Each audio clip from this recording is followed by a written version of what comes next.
സഹോദരി സഹോദരന്മാരെ, സുഹൃത്തുക്കളെ,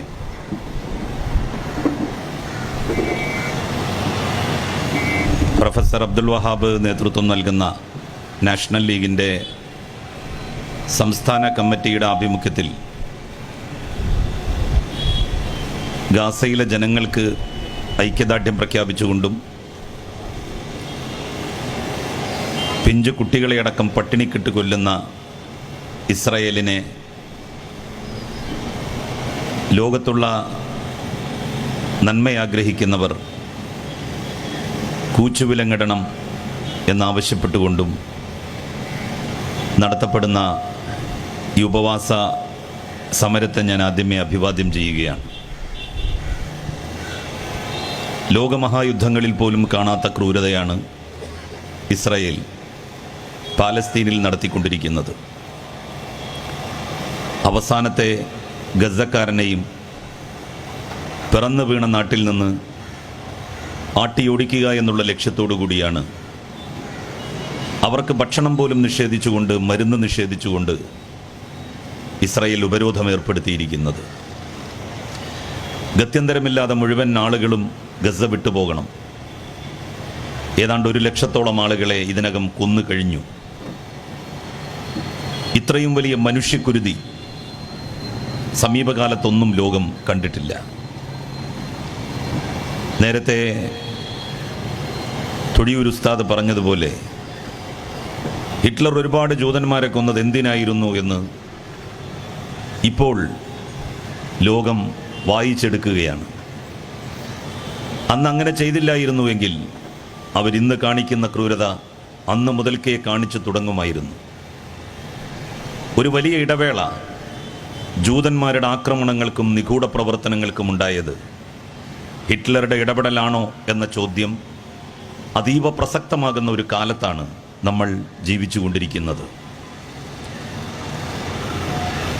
ഇസ്രായേൽ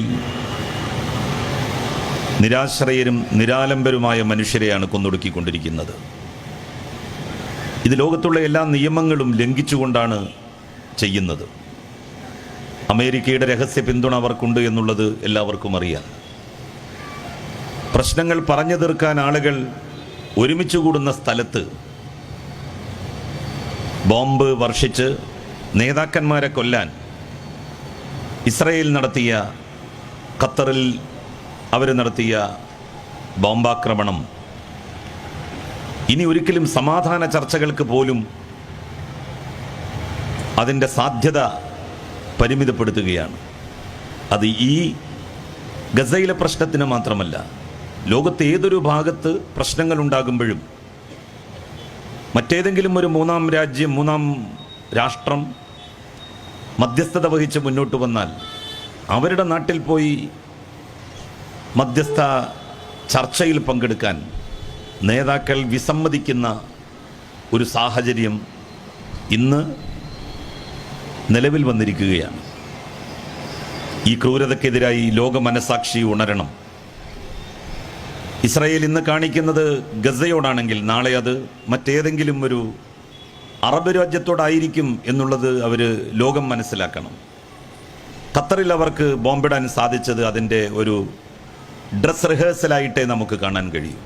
ചെറിയ രാജ്യമാണ് ഖത്തർ, നമ്മളുടെ ഒരു ജില്ലയുടെ വലിപ്പം പോലുമില്ല. വേണ്ടത്ര പട്ടാളമില്ല. നേരത്തെ സൂചിപ്പിച്ചതുപോലെ എല്ലാമുണ്ട്, പക്ഷെ പട്ടാളമില്ല. വത്തിക്കാനെ പോലെയുള്ള രാഷ്ട്രങ്ങളായിട്ട്, ഇറ്റലിയെ പോലെയുള്ള രാഷ്ട്രങ്ങളായിട്ട് വത്തിക്കാൻ എന്ന് പറയുന്ന ഒരു ചെറു രാജ്യം, ആ രാജ്യത്തെപ്പോലെ പട്ടാളമില്ലാത്ത രാജ്യങ്ങളായി പല അറബ് രാജ്യങ്ങളും മാറിയതിൻ്റെ കൂടി അനന്തരഫലമെന്നോണമാണ് ഇത്രയും വലിയ ക്രൂരത ഇസ്രായേൽ കാണിക്കുന്നത്. അവർക്ക് ഏറ്റുമുട്ടാൻ ശേഷിയും കരുത്തുമുള്ളവരോട് അവരേറ്റുമുട്ടാൻ നിൽക്കാറില്ല. ഏറ്റുമുട്ടിയാൽ തന്നെ അതിന് കനത്ത തിരിച്ചടിയും അവർക്ക് കിട്ടും. അതാണ് ഇറാനും ഇസ്രായേലും തമ്മിലുള്ള സംഘർഷത്തിൽ നിന്ന് നമ്മൾ മനസ്സിലാക്കേണ്ടത്.